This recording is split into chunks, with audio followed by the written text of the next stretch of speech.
Good morning. Please stand and join me in song this morning. It's good to see everyone.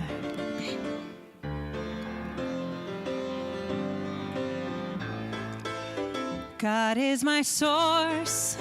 God is my power. God gives me everything I need.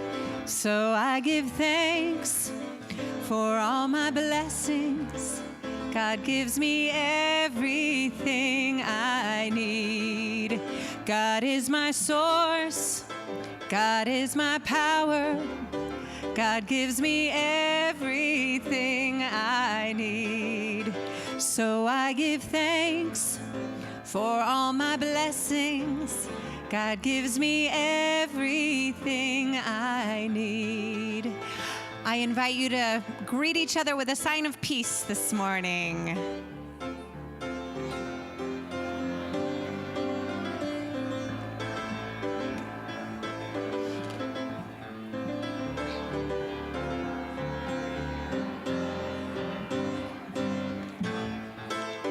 God is my source. God is my power. God gives me everything I need. So I give thanks for all my blessings. God gives me everything I need. God gives me everything I need. God gives me everything I need.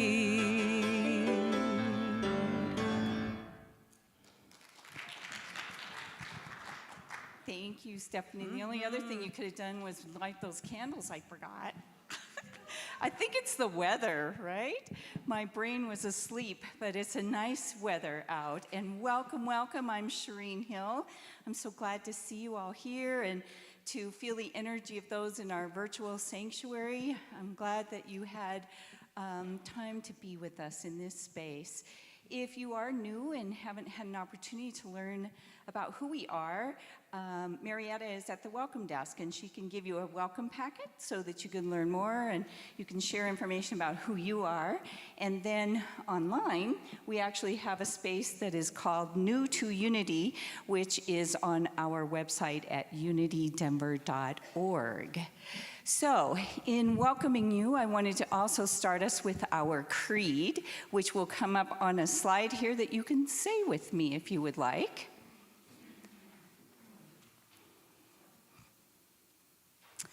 Our God is love, our race is human, our faith is oneness. And in that spirit, I would like to read the daily reading for today that Trish has chosen. It is by Father Richard Rohr, which is someone that I have been following as well. And the title of this is called Responding Instead of Reacting. So it's quite a bit of reading, but hopefully it will really touch your heart as it touched mine after Trish gave it to me for the reading today. The first introduction says that Father Richard describes how we learn to navigate our emotions in a healthy way and find ourselves grounded more deeply in the love of God. So here's what Father Rohr says. I believe we are made for love, that our natural abiding place is love, and that we, in fact, are love. Our absolute foundation is communion with God and others. This is the deepest me to which we must return before we act. From this foundation, we know we must act and are able to act from a place of positive, loving energy. Unfortunately, when triggered by strong emotions, it is very difficult to come from that deep place of yes. So the next time you are offended, consider it a teachable moment. Ask yourself what part of you is actually upset. It's normally the false or smaller self. If we can move back to the big picture of who we are in God, our true self, we'll find that what upsets us usually doesn't amount to a hill of beans in objective reality. But we can waste a whole day or longer feeding that hurt until it seems to have a life of its own and in fact possesses us. At that point, it becomes what Eckhart Tolle rightly calls our pain body. Tolle defines this accumulated pain as a negative energy field that occupies your body and mind. In this space, we seem to have a knee-jerk, self-protective reaction to everything and everyone around us. I emphasize the word reaction here because there's no clear conscious decision to think or act in this way. It just happens, and we are seemingly powerless to stop it. By doing healing work, by practicing meditation, we learn to stop identifying with the pain and instead calmly relate to it in a compassionate way. For example, in centering prayer, we observe the hurt as it arises in our stream of consciousness, but we don't jump on the boat and give it energy. Instead, we name it, maybe resentment toward my spouse. Then we let go of it and let the boat float down the river. We have the power to say, that's not me. I don't need that today. I have no need to feed this resentment. I know who I am without it.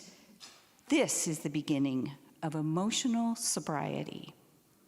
If we've been eating a regular meal of resentment toward our spouse, our boss, our parents, or the world, the boat's going to come back around in the next minute because it's accustomed to us filling it with our energy.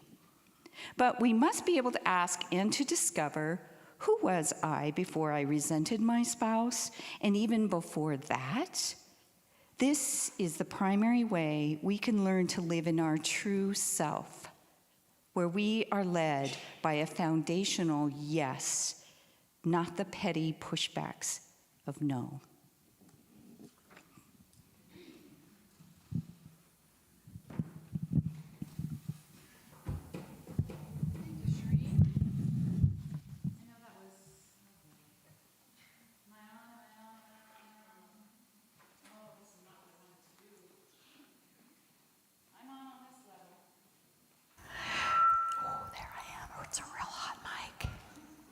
Welcome. Good morning. If I don't know you, I'm Trish Morris. I'm the spiritual leader here at Unity Spiritual Center Denver. It seems like I want to back up from my mic. So thank you for that, doing that reading and sitting with that. I know it was a little bit long, but I thought it was really rich, and I thought that it bridged nicely into some of what we talked about last week, this notion of healing ourselves, loving ourselves back into wholeness, and recognizing some of the ways that our conditioning has challenged us in loving and accepting the totality of who we are. So I'll be talking a little bit more about that reading, but I want to start by opening us up with a time of prayer just to get centered in this space. I know you had things you had to do this morning and likely have things you need to get back to. So let's make the most of this time here. Really allowing yourself to arrive. I'll ring the singing bowl, which is tuned to our heart chakra, and so you can let that sound resonate and open your hearts. My prayer this morning will come from the Buddhist tradition of loving kindness. So we'll be offering that loving kindness blessing to ourselves and to each other and to the earth. So I just invite you to take a deep breath and relax in this time and space as you hear this sound.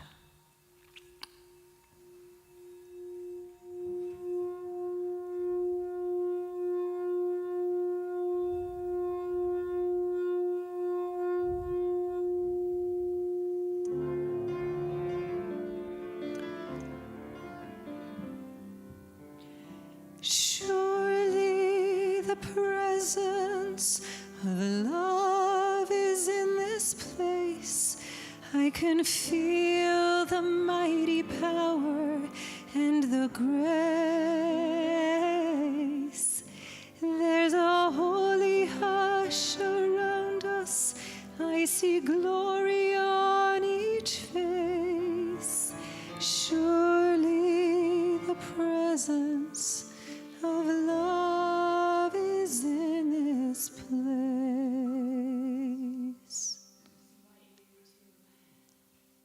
Take a deep breath in this presence of love, recognizing that that love lives within you. Know that there is so much in the world that feels heavy. So this time is so precious as we connect with that within us that feels strong and true. Our spiritual essence that we know is not of the world. So we connect with that place within us now. And I just invite you to take 3 deep centering breaths. As you let these words resonate with your heart and in your being. May I be at peace. May my heart remain open. May I awaken to the light of my own true nature.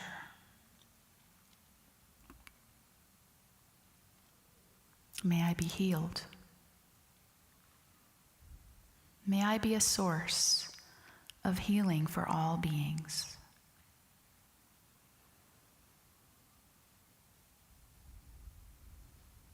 Now you can bring to mind perhaps someone on your heart in your life that you'd like to hold in this next section where we let that prayer go out to someone else. And so bring that person to mind as again you take a deep breath, envisioning them and holding them in your heart, sharing these words with them. May you be at peace. May your heart remain open. May you awaken to the light of your true nature. May you be healed. And may you be a source of healing for all beings.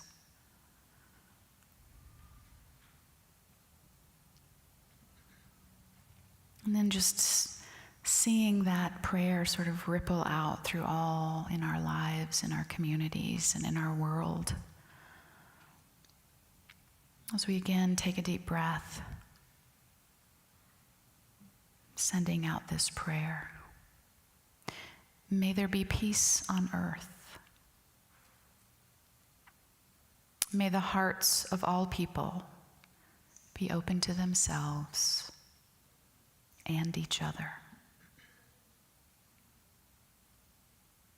May all people awaken to the light of their true nature.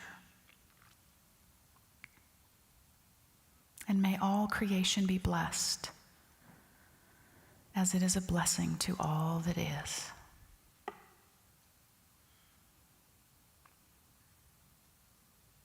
For our ability to know this and to hold this, no matter what is happening in the outer world, I give great thanks.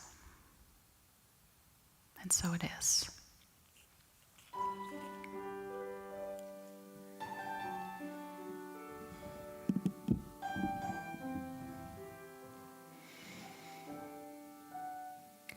There is a candle in every soul, some brightly burning, some dark and cold. There is a spirit who brings a fire, ignites a candle, and makes his home.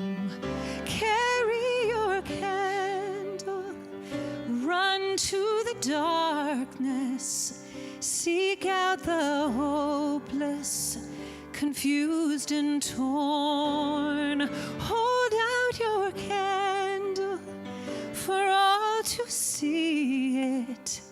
Take your candle and go light your world. Take your candle and go light your world. Frustrated brother, see how he's tried to light his own candle some other way. Sister, she's been robbed and lied to. She holds a candle without a flame.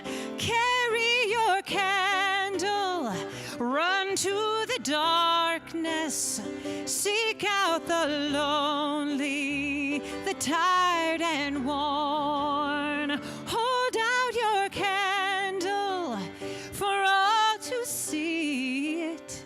Take your candle and go light your world. Take your candle and go light your world.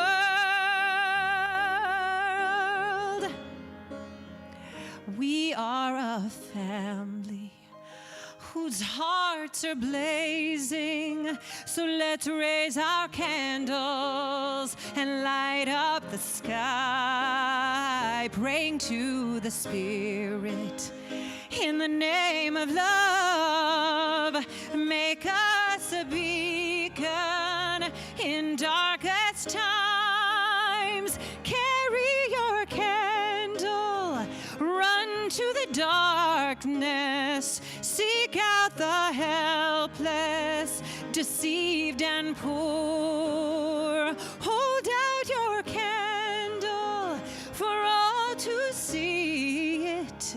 Take your candle and go light your world. Carry your candle, run to the darkness, seek out the hopeless, confused and torn. Hold out your candle for all to see it. Take your candle and go light your world. Take your candle and go light your world.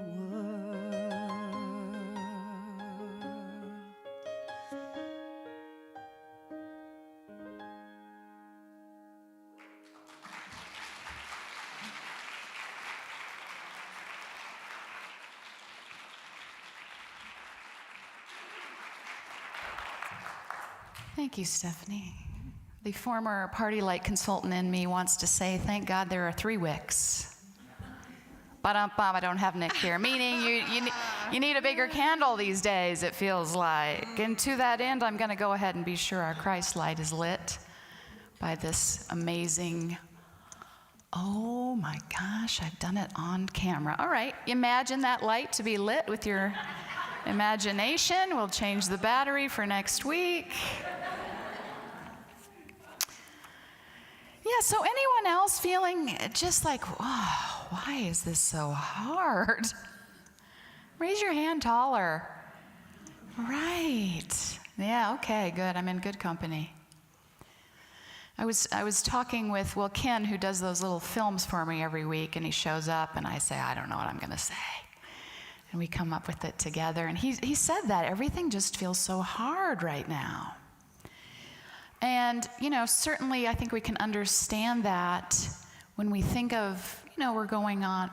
First of all, we've all experienced levels of stress in our life that come and go. But this is like a 2.5-year block of pretty consistent high level, low level, medium level stress. Starting with the pandemic, on with climate crisis, right? Oh, let's add a dash of racial reckoning, maybe an insurrection at the Capitol. What else do we need? Oh, let's roll back women's rights. Well, we can. Let's do that.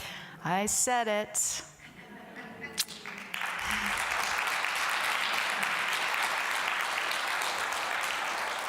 It's a lot. It's a lot to navigate. And here's the thing about that. You know, Unity is proud of the fact that we trust all of you to make decisions from your own wisdom and from your own life experience. We don't tell you how to vote.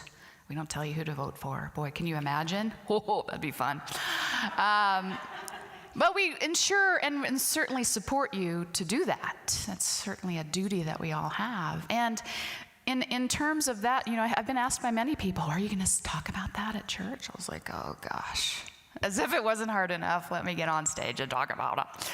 But I can tell you that I don't stand in anyone's skin, and I can't make that decision, and I think you should have the right to choose that, to take it off the plate. And I can only imagine that decision is not made lightly. That's a difficult decision to make. And if it's not for you, you wouldn't make it, of course. But of course, I think we should be allowed to have decisions that support our own innate ability to make those decisions and how they affect our life. And when half of a population is making decisions that affect disproportionately the other half, gosh darn it, it's not fair. You know, I live in a preschool. This is not scripted.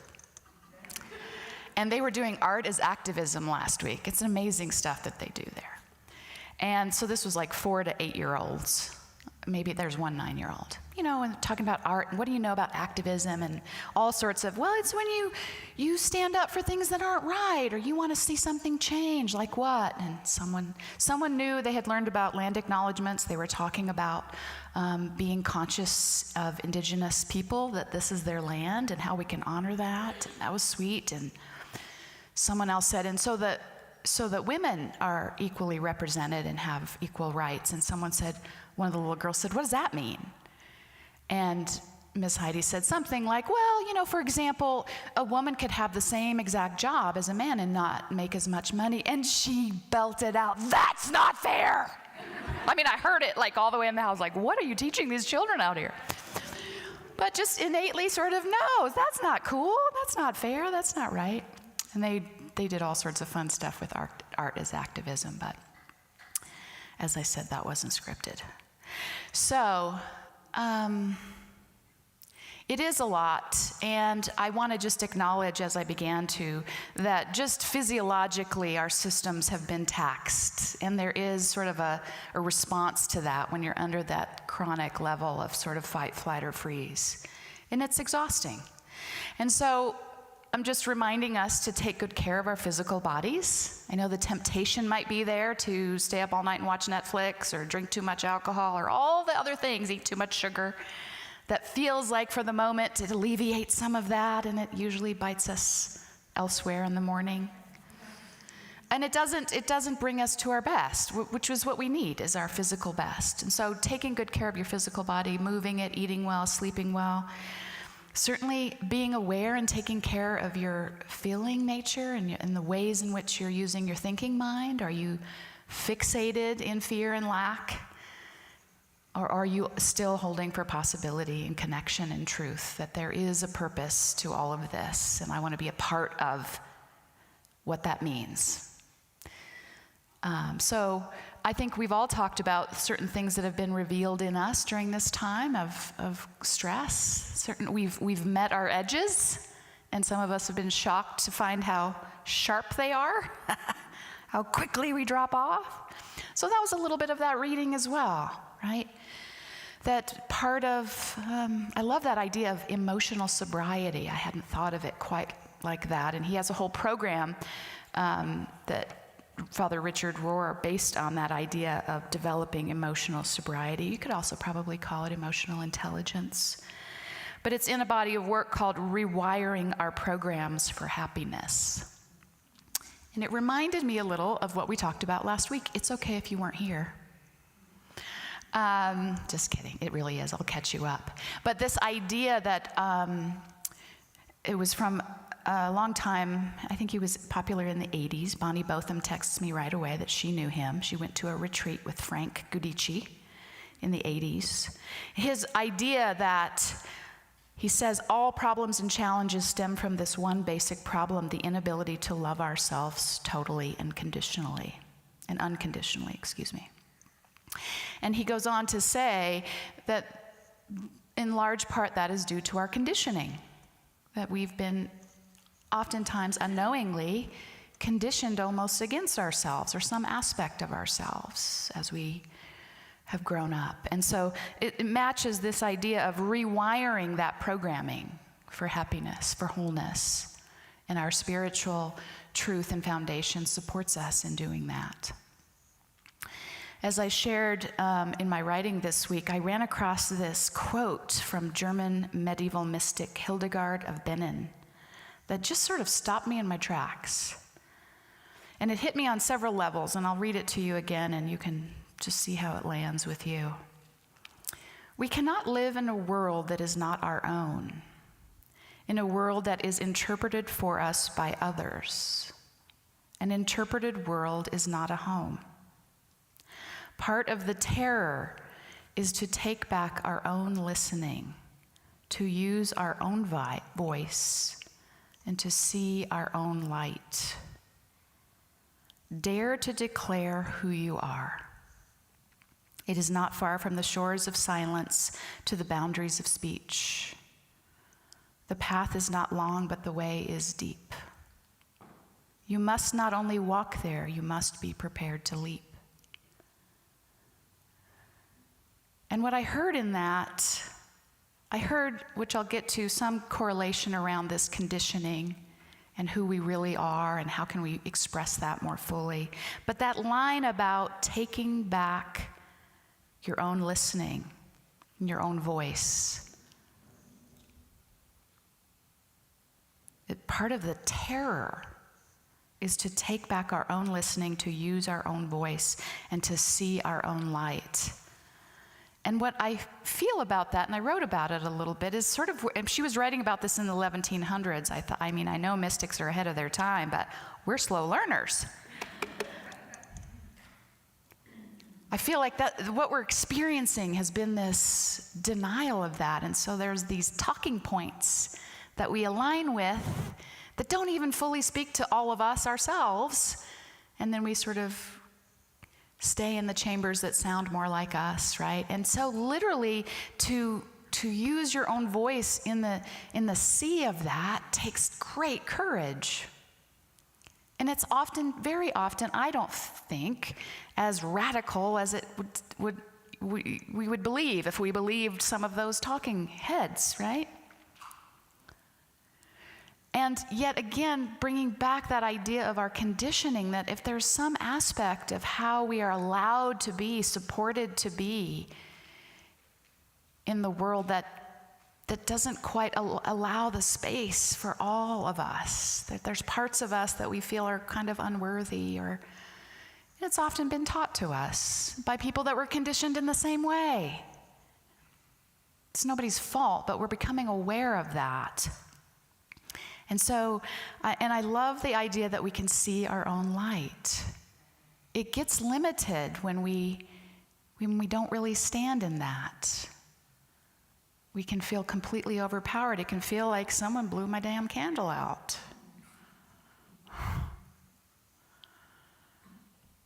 And so, dare to declare who you are in a world where groupthink has gotten louder than ever. Feels like it takes more courage than ever.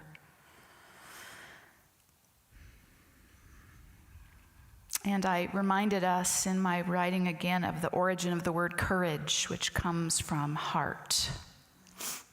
So to be courageous really means to live from your heart, which is sort of where I believe the seat of our spirit is, where we know the truth. And we can be okay with who we are, expressing who we are, and you don't have to do it the same way. It doesn't mean anything. I'm allowing you to have the space.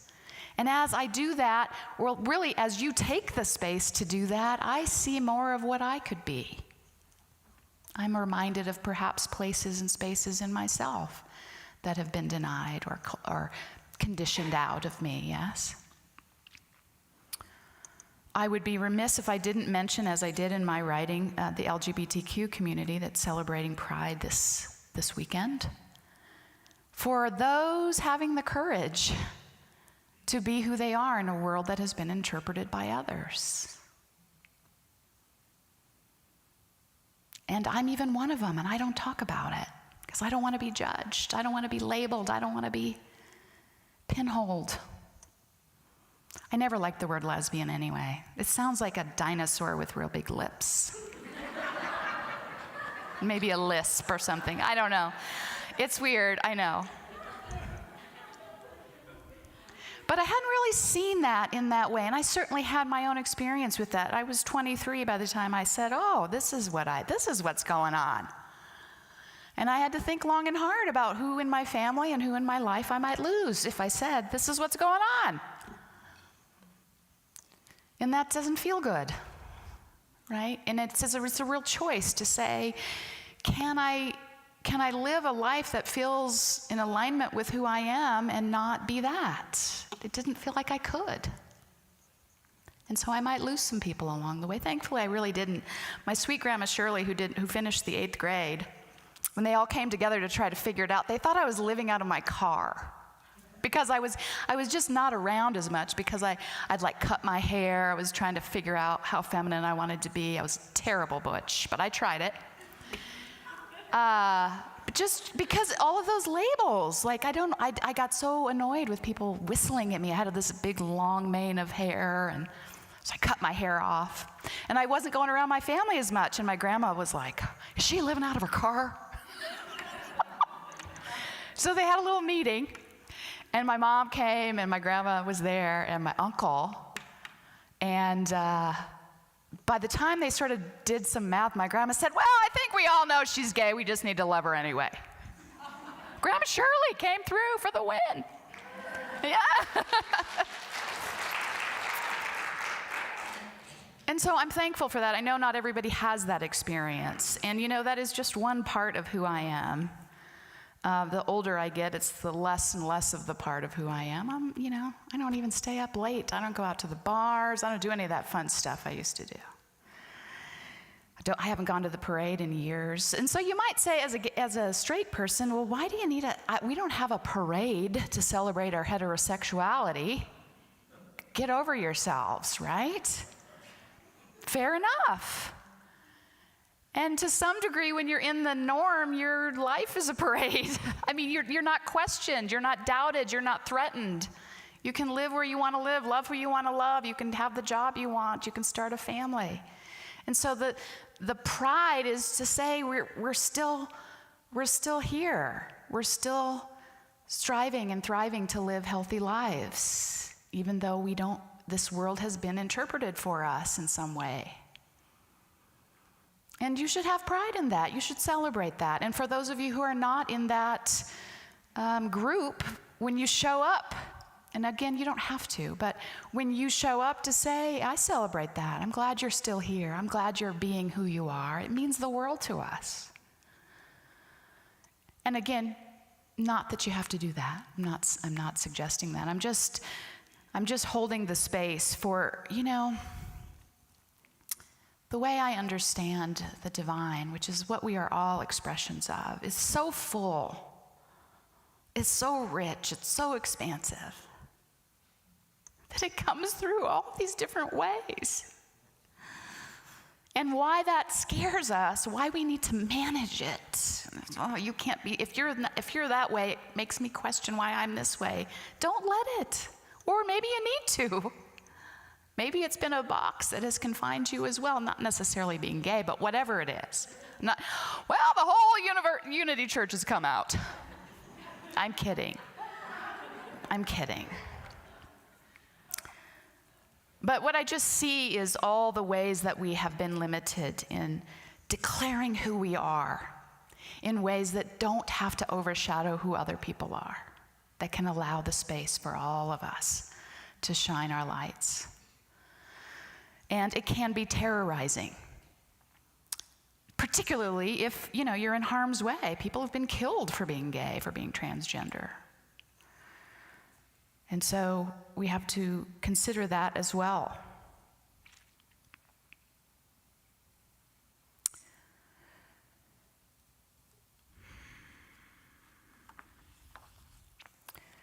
back to Reverend Frank. We're on a first name basis now. He says that one reason, well, here's the question. If we know we are children of God, regardless of how we're expressing in all the ways I just talked about, but in totality, why is it so hard to love ourselves? I mean that. Any ideas? We're kind of conditioned around, we're not really conditioned around that truth. We're conditioned around how well we fit into certain aspects of the agreed upon. Again, a world that's sort of interpreted by others. They didn't call me to the meeting. Did they call you to the meeting to say this is what we all agreed is the best for everybody? How it will look and how you can show up? So it's our conditioning. And our conditioning is based on our confusion about our worth being in some capacity, how we are here, how we are seen, how we are approved of, how we succeed, versus who we are and all that we are. And if we could be living from that way, how might we live differently? I have no doubt that it may not be the gay issue, but there's some aspect perhaps in yourself that you wanted to be or do or try, and instead you were, socialized to be a good mother or a good wife or a good provider or a good, right? I mean, it can happen in a lot of ways that you go there, and that's your success. But what part of you maybe had to be quarantined or left behind, exiled, so to speak.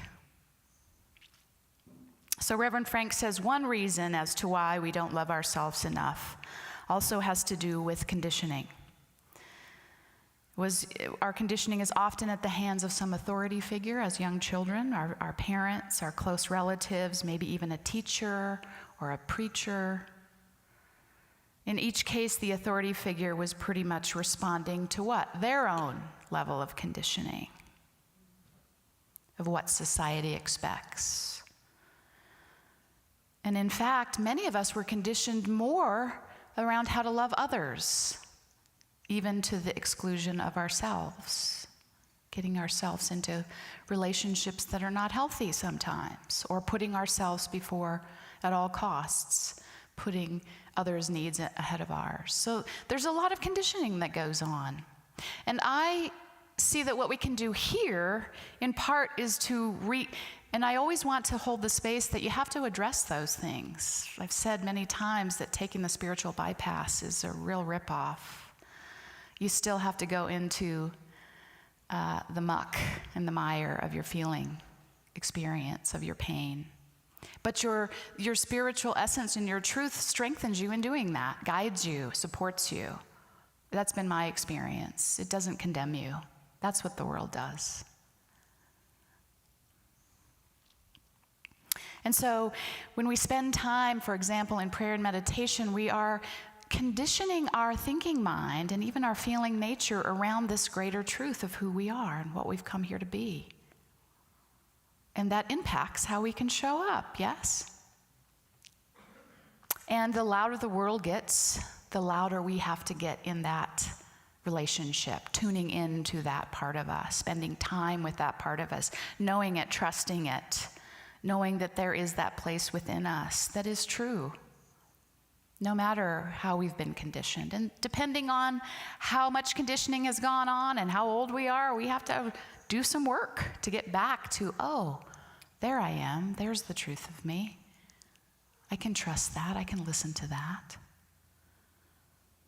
We cannot live in a world that is not our own, that is interpreted for us by others. And I think on some level, what that meant to me is some of what we're dealing with. Does that make sense? Do you feel that there has been this interpretation that we've all sort of went with, and it's not working so well, and it's falling apart in some levels? That's okay, we can rebuild. But it's scary to know how far is it going to fall? And how much chaos will ensue. But like anything that breaks down, there are parts that you can keep to build back up and parts that are done. We can let them go. for newer versions, for that next level of evolution. With courageous hearts, right? It takes courage.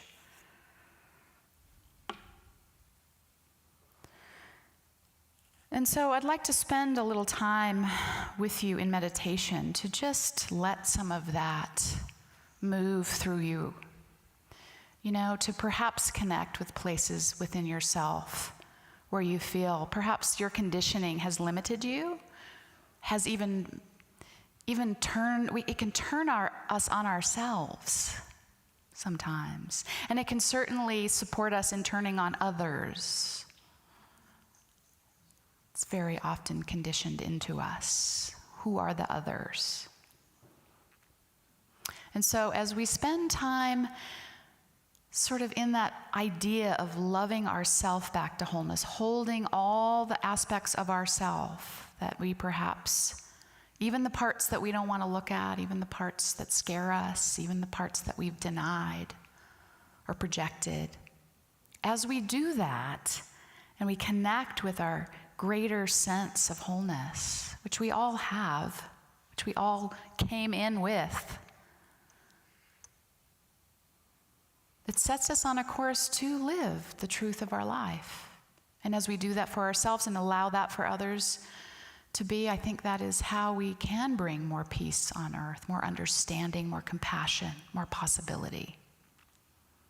And so I just invite you now to get your body comfortable to take this into a time of meditation, or you can sort of let this percolate through your consciousness. Stephanie will lead us in an opening chant. Thank you.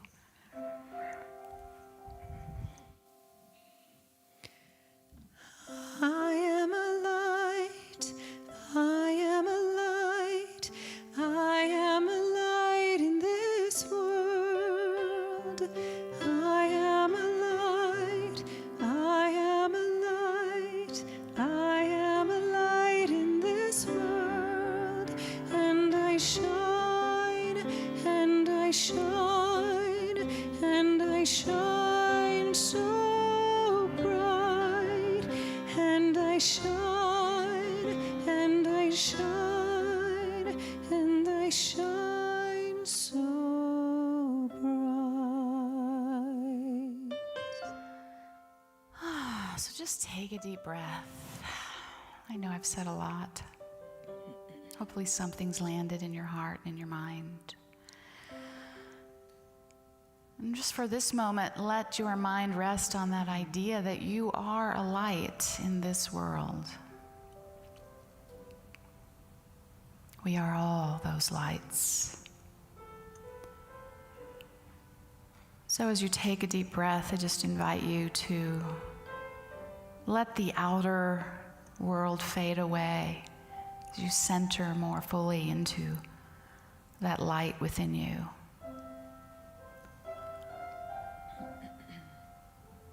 That truth of your being that's always there, always true. That is that part of us, the spirit within is the part that leads us in overcoming any limitation of this world. So center into that place within you.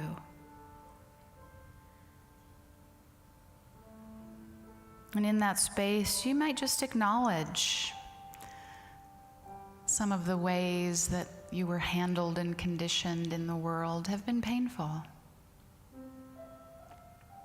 Know that they were not about the truth of you. They were about the limits of the world.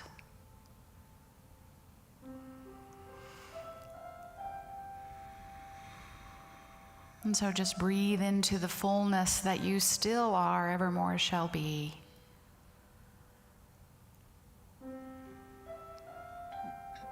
That there is no conditioning that can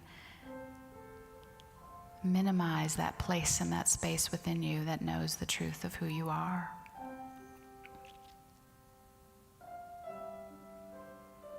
You can acknowledge perhaps how you may have misunderstood who you were in a way that caused pain for yourself or for others.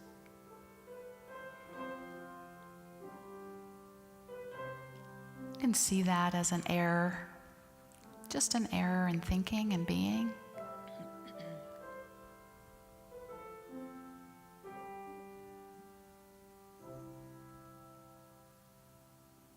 And grounding in the truth of your being, know and try on this idea that there's no aspect of your being that is not worthy, that does not have a home in this world.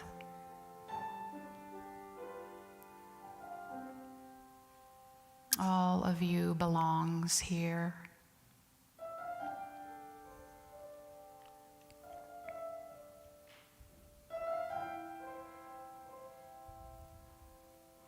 And so in this moment, know that the truth of who you are as a divine expression is worthy and true and welcome.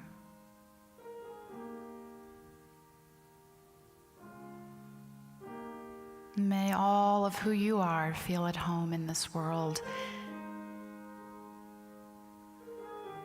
And as you grow into that, you naturally make the world a more welcoming place.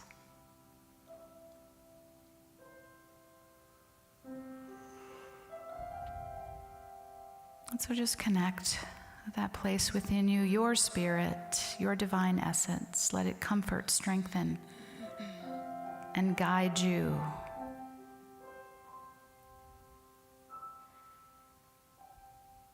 In the silence.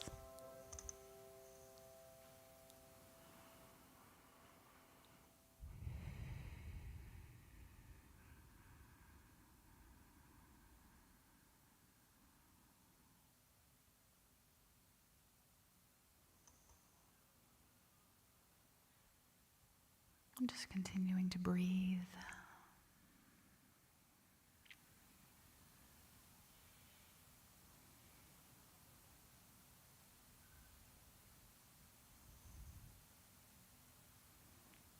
And as you prepare to move on through your day and your week, return to this place often. You will grow in your awareness of it and your awareness of its capacity to heal and strengthen you.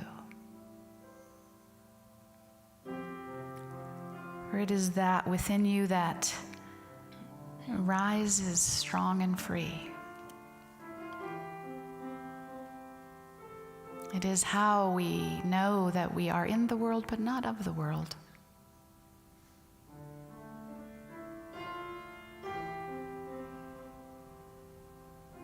And for this awareness, for this continued revelation in and through our lives, we are grateful. And we move forward remembering and expressing our light in this world.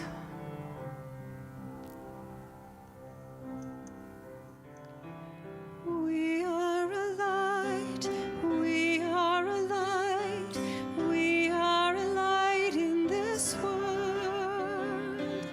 We are a light, we are a light, we are a light in this world. And we shine, and we shine, and we shine so bright. And we shine, and we shine, and we shine so bright. So just take a deep breath and let your awareness come back to this time and space, inviting you all to rub your hands together each week to help you acclimate back into your body. I want to invite you as well, it's in your insert there, to consider coming to the gong bath. It's not this week. Good, it's next week Friday the 8th, yes. I've been looking for ways to connect in various dimensions, if you will, and that's not what I mean, but music, sound, ways of healing that I think support us, and some of us really resonate with sound. If you've never been to a gong bath, I can assure you that you keep your clothes on and there's no water involved. That was my first question. No, I'm busy. I'm not going to a gong bath. And it's really difficult to explain, but the sound is so deep and so varied that it just resonates with you energetically in ways that are really hard to describe. And many people do have releasing, healing experiences. So we've lined that up as something that we're hosting here. Greg has come highly recommended as someone who offers gong baths. So please take advantage of that. There's information about how you can register and the time and that sort of thing in your insert. I also want to remind you that, yes, Sunday the 10th. I'm a week behind. I thought I had to get all this stuff to you, but we've got some time. We'll be having our second, hopefully our last painting party. Thanks to those of you who repainted the gathering space, we'll just be finishing the hallway into the fellowship room, because once you paint something, the rest of it shows. So we're going to bring that up to snuff. I'd love for you to join us in that on the 10th if you're so inclined and you have some painting skills. That's always helpful. I wanted to say a little bit more about the creation of the natural play space, which will also have some outdoor seating area. I don't know if you can really see that picture. I've created a board out in the gathering space that has some pictures, and that's just in our backyard, so it's not the end-all be-all, but it has some expression of this natural playscape. And I like that description that natural playscapes allows children to explore their immediate world through being together and playing together in a natural setting. So it involves tree stumps and rocks and long boards, and they create together in ways that you wouldn't quite think, and they work together in teams and that sort of thing. It builds on their strength and their focus in ways that is potentially a mud kitchen, which does make me shriek. But I've seen it. It can be done. You have a little wash station. It's not the end of the world. The other thing about natural playscapes is that it allows children, it helps children reconnect with the great outdoors, and along the way, as many of us have experienced, themselves. So that's the guiding sort of philosophy around creating that natural playscape on the west side. You've been hearing about it. We've been moving rocks. We're considering how to get rid of the sod and lay mulch, and that's the vision that we're holding. So I wanted to share that with you so that you had a visual. Check out the board. We'll be talking a little bit more about that and other things at the potluck today. I'm not singing the song, CJ. She's left. But we are having a potluck after the service today to discuss the findings of our core value meetings, our core value meeting about a month ago. Let you know what came of that, what we've already started, and have your input on what came of it. What do you see as a priority? What is most important to you? Have a vote in that, and then, of course, if there's anything that wasn't on the list, you can add it. So an opportunity to sort of carve out our next steps together. I hope that you will stay for that. Lastly, I do want to announce or just put the call out. It's also in your bulletin, and there's a sign up in the gathering space that we're putting together a low-key security team just to hold order and safety for our time together on Sunday. If you have any background in that and you'd like to join the team, just sign up and we'll get in touch with you. There's a few of you interested in holding that space for us, so thank you for that.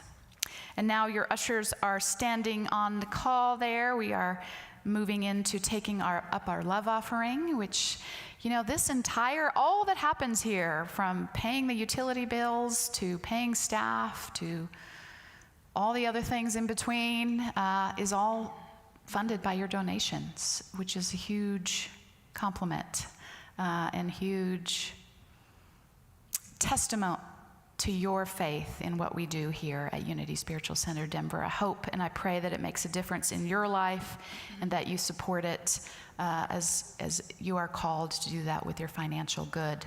So ushers, you can come down. I know many of you give online with automatic donations, which we thank you for. Those of you who are watching online, I want you to know that your online donations make a huge difference as well. We're glad that you can join us virtually, and we appreciate your financial support. We are still running our Pandemic Recovery Fund matching fund, which any gift that you give above your normal donation, if you put matching, it will be matched dollar for dollar up to $35,000. So consider that if you're able to do that. And whatever you are giving today, if you have it with you, if you've already given online, just hold that in your heart space as we bless our offerings together.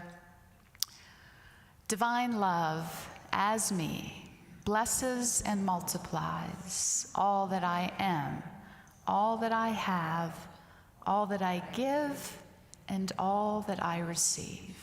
I am thankful.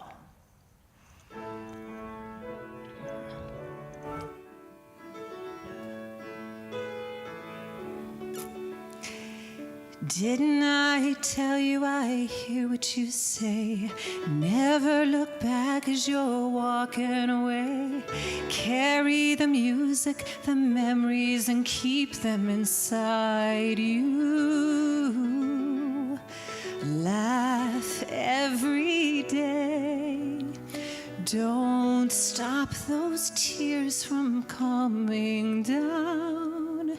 This is who I am inside. This is who I am. I'm not gonna hide. 'Cause the greatest risk we'll ever take is by far to stand in the light and be seen as we are. So stand in the light and be seen as we are.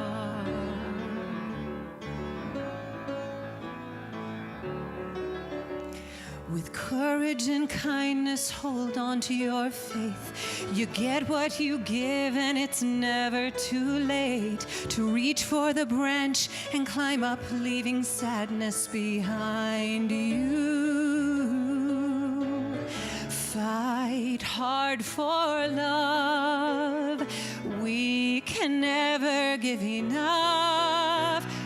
This is who I am inside. This is who I am. I'm not gonna hide. 'Cause the greatest risk we'll ever take is by far to stand in the light and be seen as we are. So stand in the light and be seen as we are.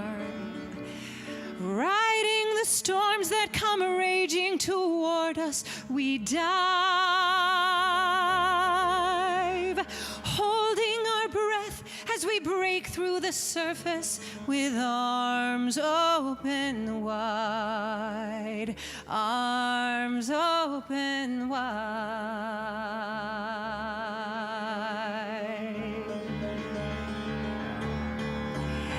This is who I am inside. This is who I am. I'm not gonna hide. 'Cause the greatest risk we'll ever take is by far to stand in the light and be seen as we are. So stand in your light and be seen as you are.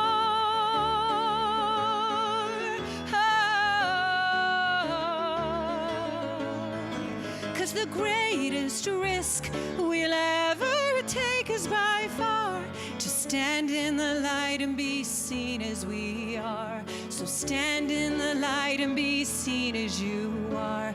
We stand in the light and be seen as we are.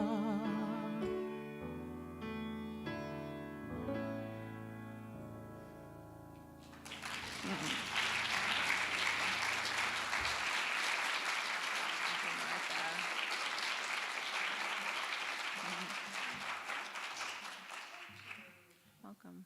Perfect conclusion to what she said. Yeah, thank you. So thank you for joining us today. Please stay if you're able for the potluck.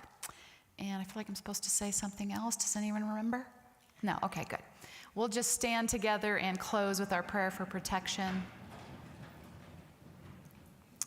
The light of God surrounds us. I am the light of God. As light, I illumine my world. The love of God enfolds us. I am the love of God. As love, I live empathy, understanding, and compassion. The power of God protects us. I am the power of God. As power, I co-create a world of love, unity, and equity for all. The presence of God watches over us. I am the presence of God. As presence, I stand in truth in every circumstance. Wherever we are, God is. Amen. Thank you for being here. We'll close with Love Can Heal the World.